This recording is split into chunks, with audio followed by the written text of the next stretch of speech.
Oke, nama saya Lewi. Sekarang saya bekerja sebagai translator di salah satu perusahaan multinasional di Jakarta Selatan dan juga sebagai translator di GBI dan juga untuk Requirement Ministry for right now. So I'm still in video. So I want to ask to Ustadz K, Shirley. Wow, yeah, I really want to ask to you. Boleh milih loh Ustadz. Yeah, it's okay, yeah. Okay, so yeah, I really want to know why you are state and choosing Islam as the right path. Meanwhile, Jesus said briefly, I am the way and the truth of life. Nobody comes to the Father except through me. Yeah, I really want to know why you are finally choosing Islam as the right path and leaving Jesus and Christianity as the right way. Thank you. Sekuat apapun kau bilang Islam itu poligami, tidak bagus agamanya, nabinya, afwan ya Ustaz, itu muter aja Ustaz. Di dunia YouTube, itu muter aja, dari itu ke itu aja. Nabinya orang Islam tuh menikahi anak kecil. Padahal dia kalau buka Sefaria, kitabnya Sefaria, Talmud, Targum, Midrash, dia baca Ribka, istri dari Bapak Ishak itu. Ishak artinya tertawa, putra dari Abraham, Baraha, berkat, manusia, bapak dari semua bangsa itu. Anaknya namanya Ishak, artinya tertawa. Menikahi Rebeka ketika beliau itu berusia 3 tahun lebih 10 hari. Menikahi Rebeka ketika beliau itu berusia 3 tahun lebih 10 hari. Beberapa orang memberikan statement kepada saya bahwa Ishak menikahi Ribka dengan usia yang sangat muda sekali. Ada beberapa versi. Ada yang mengatakan Ishak menikahi Ribka ketika Ribka umurnya 3 tahun. Ada yang mengatakan bahwa Ishak menikahi Ribka ketika Ribka berumur 10 tahun. Dan ada juga yang mengatakan bahwa Ishak menikahi Ribka ketika Ribka berusia 14 tahun. Ada 3 versi yang berbeda dan mungkin lebih dari situ banyak penafsiran yang macam-macam Bapak Ibu. Yang menunjukkan bahwa ada tokoh di dalam Alkitab yang menikahi anak di bawah umur. Dan ini jugalah yang disampaikan oleh saudara-saudara kita yang dari Islam. Bahwa Nabi junjungan mereka wajar saja menikah dengan anak kecil, anak di bawah umur. Karena juga toh di dalam Alkitab pun ada contohnya. Nah baik. Kita akan singgung dari bahasa Ibrani dan Yunani, Bapak Ibu. Kita akan menguji teksnya, apakah demikian menunjukkan bahwa Ishak menikahi Ribka saat Ribka di bawah umur. Ada 3 yang biasanya saya kaji untuk melihat sebuah peristiwa dalam sebuah kitab suci. Yang pertama adalah teks. Saya melihat kepada teks. Yang kedua adalah berdasarkan tradisi. Dan yang ketiga adalah berdasarkan bukti arkeologi. Nah, saya mau mengajak Bapak Ibu semua kepada bagian yang pertama adalah tekstual. Kita baca dulu dari kitab Kejadian. Ini di sini dikisahkan bagaimana Abraham mengutus hambanya untuk membawa atau mencarikan seorang istri bagi Ishak ke Aram, Mesopotamia, ke tempat di mana dulu Abraham ada di sana.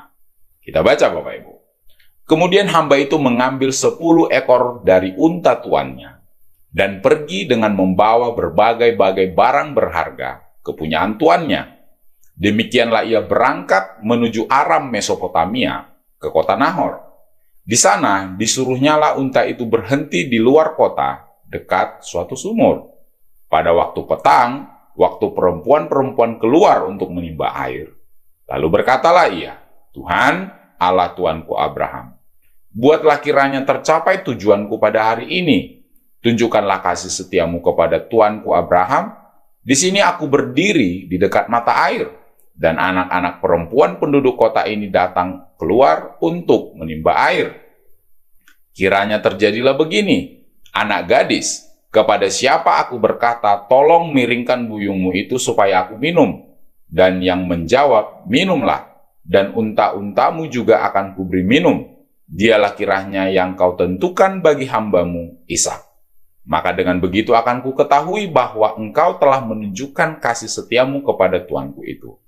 Sebelum ia selesai berkata, maka datanglah Ribka yang lahir bagi Betuel, anak laki-laki Milka, istri Nahor, saudara Abraham. Buyungnya dibawanya di atas bahunya. Nah, dari ayat ini Bapak Ibu, kita mau meng-highlight, kita mau memperhatikan yang saya bold warna kuning. 10 ekor unta dari tuannya, dan yang kedua adalah anak gadis. Dan anak gadis itu harus berkata kepada hamba itu, unta-untamu juga akan kuberi minum. Nah, kita lanjut. Anak gadis itu sangat cantik parasnya. Seorang perawan, belum pernah bersetubuh dengan laki-laki. Ia turun ke mata air itu dan mengisi buyungnya, lalu kembali naik. Singkat cerita, terjadi pembicaraan antara hamba Abraham itu dengan Ribka. Kita lanjut. Setelah ia selesai memberi hamba itu minum, berkatalah ia, Ribka berkata, baiklah, untuk unta-untamu juga kutimba air, sampai semuanya puas minum.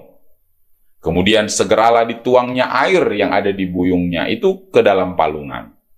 Lalu berlari ia lagi ke sumur untuk menimba air, dan ditimbanyalah untuk semua unta orang itu. Bapak Ibu, kita highlight kembali, anak gadis itu, perawan, belum pernah bersetubuh dengan laki-laki. Dan anak gadis itu mengatakan, baiklah, untuk unta-untamu juga kutimba air, sampai semuanya puas minum. Dan anak gadis itu menimba air untuk semua unta dari hamba Abraham. Nah, perhatikan kata gadis dan perawan. Ketika kita menemukan kata gadis dan perawan, tentu yang di benak kita Bapak Ibu, tidak mungkin istilah gadis dan perawan dialamatkan kepada anak perempuan yang masih berumur usia 3 tahun. Impossible. Tidak ada orang yang mengatakan kepada anak perempuan itu sebagai gadis perawan yang masih usianya 3 tahun, Bapak Ibu.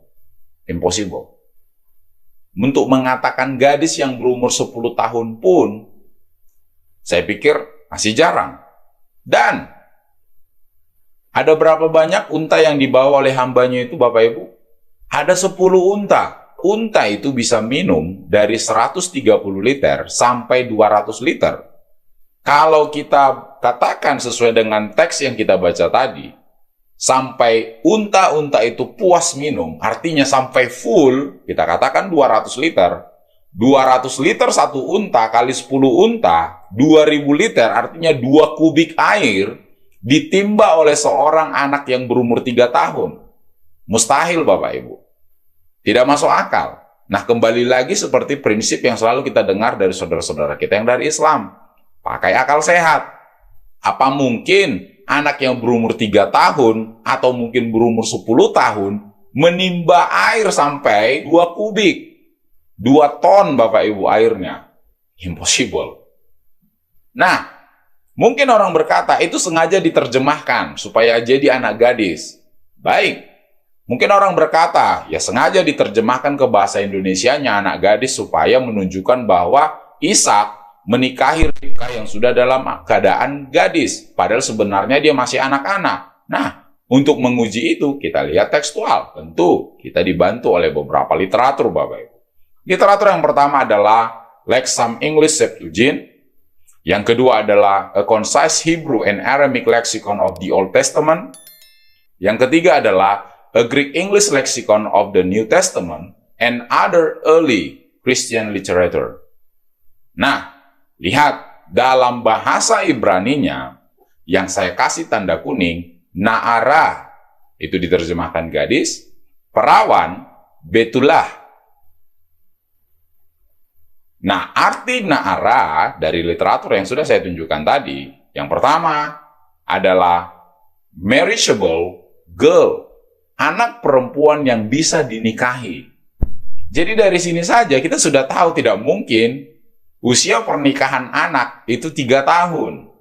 Hukum Indonesia pun menunjukkan bahwa anak usia 3 tahun dinikahi, saya pikir itu tidak relevan. Karena apa? Anak di bawah umur. Nah, Betulah artinya adalah virgin atau perawan, mature girl whom no man has known. Gadis yang sudah matang, yang belum pernah bersetubuh dengan laki-laki. Betulah. Nah, di dalam teks Yunani, Septuagint menggunakan kata parthenos. Jadi naara diterjemahkan parthenos, betulah juga diterjemahkan parthenos. Nah, dalam literatur kita, parthenos artinya a young woman of a marriageable age. Sama seperti dalam literatur sebelumnya, yaitu naara. Nah, dijelaskan juga, parthenos adalah one who has never engaged in sexual intercourse. Lihat, parthenos juga artinya adalah betulah dalam bahasa Ibraninya. Nah, kata parthenos juga digunakan di dalam bahasa Yunani Perjanjian Baru. Masih ingat? Gadis-gadis yang bijaksana dan gadis-gadis yang bodoh. Kata gadis menggunakan parthenos. Begitu juga di dalam 1 Korintus 7 ayat 34. Gadis parthenos. Jadi sudah jelas Bapak Ibu? Dari teks ini, kita sudah melihat bahwa Ribka tidak mungkin di bawah umur menikah dengan Ishak. Jadi, tidak ada alasan mengatakan bahwa tokoh Alkitab menikahi anak di bawah umur.